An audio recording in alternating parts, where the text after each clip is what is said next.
The one piece of advice that I live by these days is to just do what you believe is right.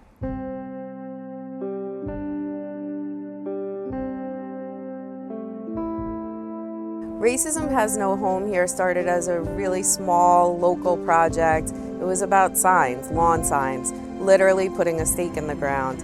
There was a protest here, sort of a suburban, small style protest, right after George Floyd was murdered.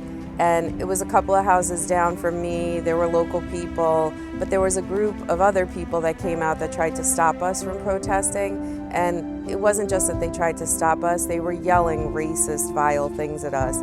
And I just felt like I had to do something. The signs were supposed to just be a way for people to literally put a stake in the ground, to show people of color that there were safe spaces in our community.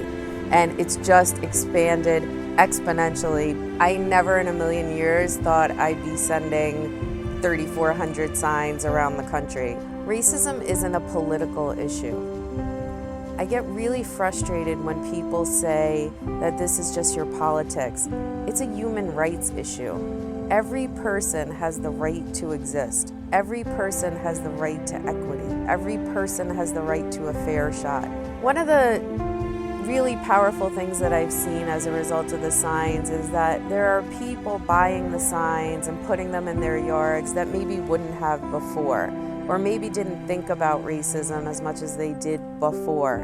And I hope that they're realizing that racism and the divide along color lines has been politicized when it shouldn't ever be politicized.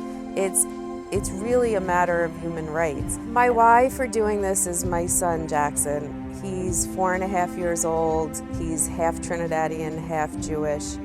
And I keep thinking about one day, hopefully in a million years, which I have to say as a Jewish mom, when I'm not here, I want him to know that I really tried to make a change, that I really tried to mobilize people and to have people stand up. Not just for him, but for my godson who's black, for my niece who's biracial, for my other nieces.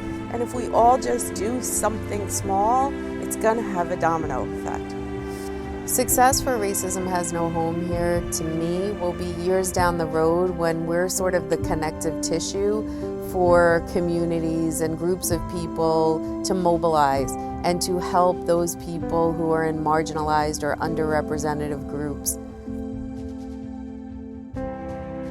Racism has no home here.